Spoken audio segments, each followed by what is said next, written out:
Heartbreak. If you've ever sat awake, aching for someone who's gone, you're not the first, and you won't be the last. Love begins like a flame, flickering in the dark, full of promise. But fire is a fragile thing, and when it dies, we are not only left in the cold, but burned by the memory of the warmth we lost. So what did the ancients do with this pain? They sat around fires like this one, and turned it into story. Through storytelling, they found meaning, and that meaning carried through the centuries, like embers on the wind. Simple stories became a mythology. For these myths still glow with ancient wisdom for the broken-hearted, waiting for those who know how to listen. So gather around the fire, my friends. For tonight, I'll share 3 ancient myths and the secrets they hold. One of love lost to doubt, one to betrayal, and one that still flickers in the ashes of time. We begin in ancient Greece with a musician whose song could stir the gods, but not the one he loved most. Orpheus was not like other men. The music he played on his lyre could still the waves, charm the hearts of gods, and draw tears from stone. And he loved a woman named Eurydice, and loved her so deeply that when she died, he did not stay by her grave. He went deeper. He walked into the land of the dead to bring her back. There, he played his music before the rulers of that shadowed world, the Lord Hades and his queen, Persephone. And even they, who ruled over death itself, were moved. They gave him a chance. "You may take her back," they said. "Lead her to the world of the living. But do not look at her until you both reach the surface. If you turn back too soon, she will be lost." So he walked, step by step, climbing toward the light. And behind him, quiet as a ghost, came Eurydice. But doubt, my friends, is louder than silence. Was she really there? Had the gods tricked him? Was he walking alone, guided only by the sound of his own hope? And just before he stepped into the daylight, he turned. She met his eyes for only a moment. And then she was gone, back into the shadows, forever. Some say he screamed. Some say he sang one last song, so full of grief it echoed through the halls of the dead. But it didn't matter, she was already gone. And he returned to the world alone. He never loved again, never played his lyre the same way. And in some tellings, he was torn apart by wild women enraged by his silence. A man undone by love and by the loss of it. Sometimes the gods ask only one thing of us, trust, and it is the one thing we cannot give. Orpheus wasn't foolish, he wasn't weak, he was grieving. And grief makes us question what we know. It makes us reach when we should release. He didn't need more love. He needed proof, and in needing it, he lost both. How many of us, I wonder, have done the same? We say we trust, but inside, we're listening for footsteps. We're scanning for signs, waiting for some signal in the silence that says, yes, it's real, keep going. But love doesn't always speak aloud. It asks us to move forward without certainty, to feel its presence, even when we cannot see its face. The hardest part of love is not the giving, it's the faith required to believe it's still there, when it's quiet. But not all love is lost to fear. Some love is taken, some is broken, some is betrayed. Let me tell you now of a girl from the far north, a daughter, a bride, a castaway, whose pain did not destroy her, but transformed her into something divine. In the frozen lands of the Arctic, there lived a young woman named Sedna. She lived with her father and refused every man who asked her to marry her. Some said she was proud, some said she was wise. But one day, a stranger arrived. He wore feathers. He spoke of comfort, warmth, and plenty. He promised her a better life, and she believed him. But the man was not a man. He was a bird spirit in disguise. And the place he brought her to was barren. There was no warmth, no comfort, only hunger and cold. His love was a cage. Sedna cried out across the wind, and her father, hearing her sorrow, came for her in his kayak, paddling across the icy sea. He pulled her into the boat, but the bird husband followed. His wings brought a storm. His voice called down the sea itself. The waves rose, the winds screamed. And in his terror, her father made a choice. He threw her overboard. She reached for the kayak, fingers grasping the edge. And one by one, he cut them off. Her fingers fell into the water and disappeared beneath the waves. But they did not vanish. Where they sank, life stirred. The great creatures of the ocean were born. The seals, the whales, the beings of the deep. And Sedna, she sank too, but she did not die.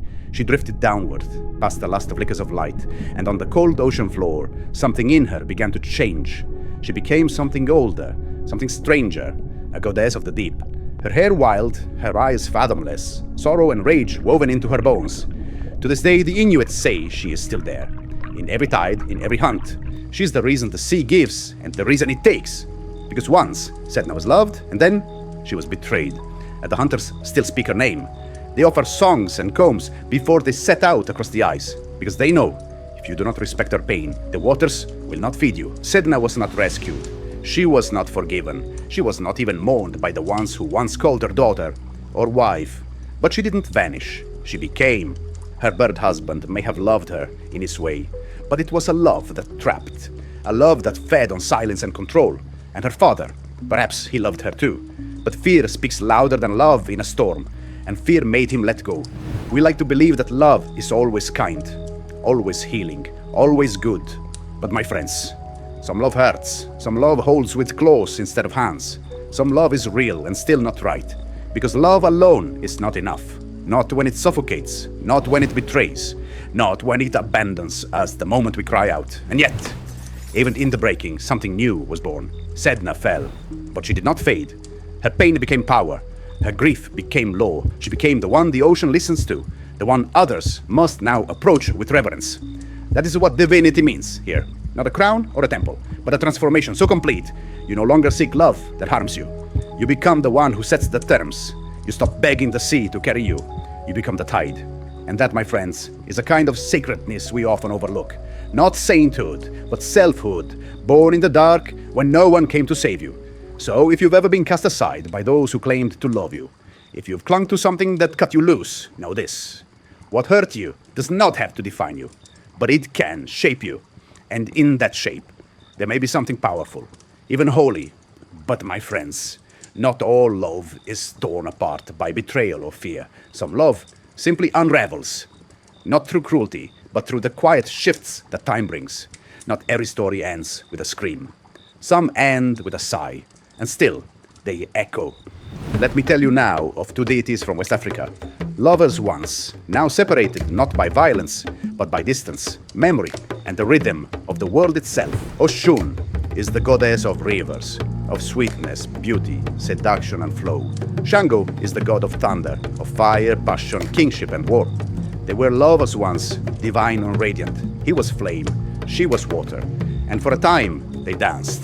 But fire and water, my friends, are not meant to hold each other too long. Their love was fierce, but it could not last. Some say they argued. Some say Shango's pride became too loud. Others say Oshun grew weary of being second to his storms. Whatever the reason, they parted. But they never truly left. To this day, when Shango's lightning strikes the earth, Oshun's rivers rise to meet it. When thunder shakes the sky and rain falls in sudden downpour, it is said their story echoes. They are not together, but neither are they apart. They live in the tension, in the memory, in the elemental pull between storm and stream. Some say they still speak, that her waters calm his fury, that his thunder stirs her tides. Not every love that ends disappears. Some of it stays with us, not in the form we knew, but in the quiet places it once touched.